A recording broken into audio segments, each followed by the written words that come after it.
Lomando.com é um site de terror com puzzles onde o objetivo desse jogo é você passar por um labirinto dentro de um parque de diversões mal assombrado e eliminar todos os fantasmas por lá.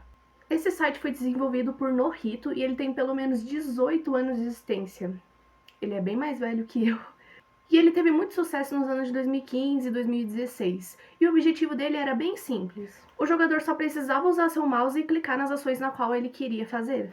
Mas sempre tendo que ter muita atenção, porque todo lugar que você clicava errado você tomava um jumpscare.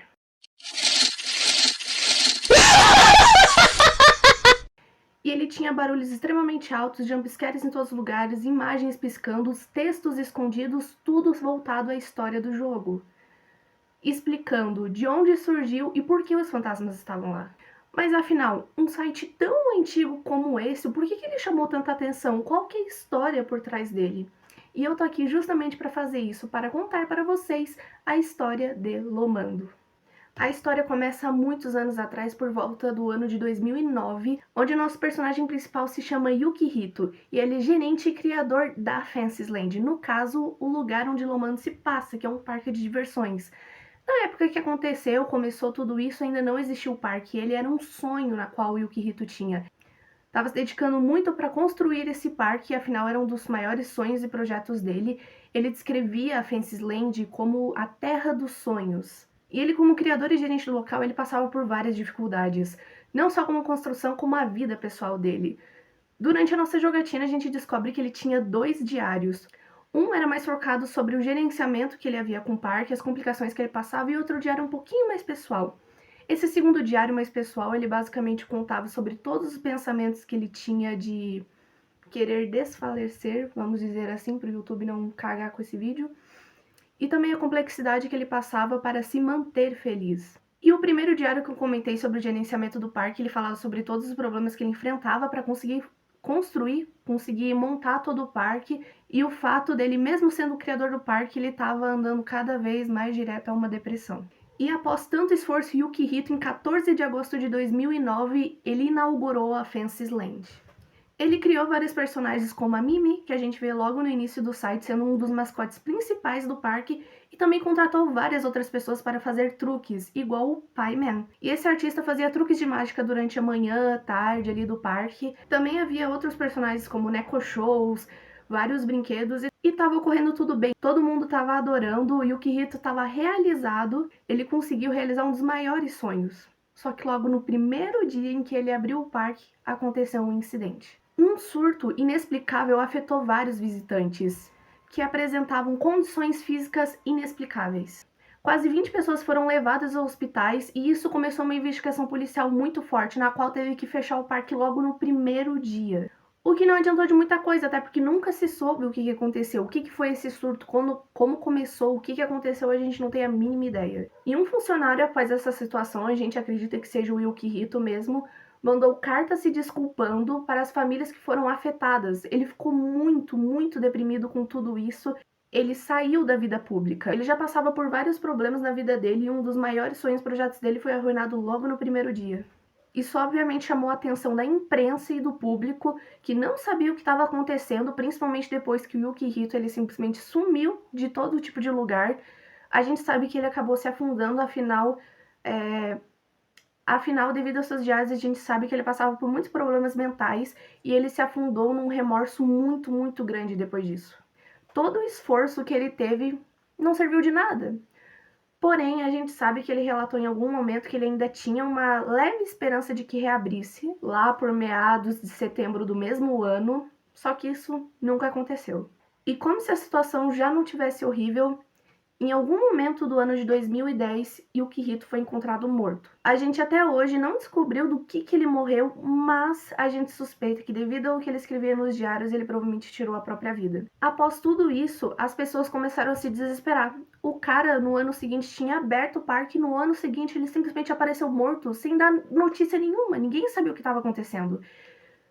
As pessoas começaram a criar teorias, tanto as pessoas que moravam perto daquele lugar, que viviam naquela cidade, como até jornais e as imprensas começaram a dizer que aquele lugar tinha sido abandonado e provavelmente estava mal assombrado. as pessoas começaram a criar teorias, lendas urbanas de que simplesmente aquele parque podia estar mal assombrado e provavelmente a alma do Yukihito estaria lá dentro. E por isso ninguém mais tinha coragem de entrar naquele lugar. E as poucas que tinham acabavam saindo correndo de lá, porque eles estavam corretos. Aquele lugar realmente estava mal assombrado. Provavelmente o primeiro espírito que teve ali no parque de diversões foi do Yukihito e a gente pressupõe que ele pode ter possuído uma pessoa chamada Kanrinin no Yushiru, não sei pronunciar. A gente não sabe se é uma pessoa ou um mascote do parque, porque a gente acaba descobrindo durante a jogatina que outros espíritos realmente começaram a possuir animatrônicos e mascotes do lugar. Igual uma fantasma chamada Eris, que possuiu um mascote chamado Nekosho e retomou a força à atração. A gente também sabe que tinha outro espírito chamado Yukan, que é um espírito amigável que vai ajudar a gente como jogador a chegar até o coração do parque. Mas não para por aí. Lembra daquele personagem que eu tinha comentado lá no início, o Paiman? Então, ele endoidou. Os animatrônicos e mascotes que não tinham sido possuídos, ele foi lá e reprogramou para matar todo mundo que tentasse entrar no parque, porque as pessoas de fato estavam começando a criar um pouquinho de coragem de entrar no parque. Os que não matavam as pessoas assustavam até elas fugirem para nunca mais voltarem. A gente não tem informação do porquê o Paiman realmente fez essas coisas, a gente acredita que ele também tenha surtado igual outras pessoas que entraram no parque e ele tenha feito isso. Ele era uma das peças principais do parque, então talvez ele possa estar sofrendo pela morte do Yukihito, ele surtou, um espírito atacou ele, não temos ideia.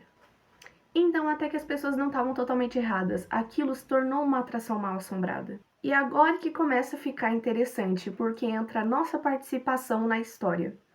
Quando entramos no Lomando, a gente entra como um visitante desconhecido que vai entrar pelo parque e explorar o local. E basicamente a gente vai cair na porrada com todos os fantasmas, não sei como, até porque é um fantasma, não sei como é que a gente vai bater nele. Mas a gente vai enfrentar todos os fantasmas do X, incluindo um deles, o Cursed Cat, que no caso é o Nekosho, o mascote possuído pela Ares.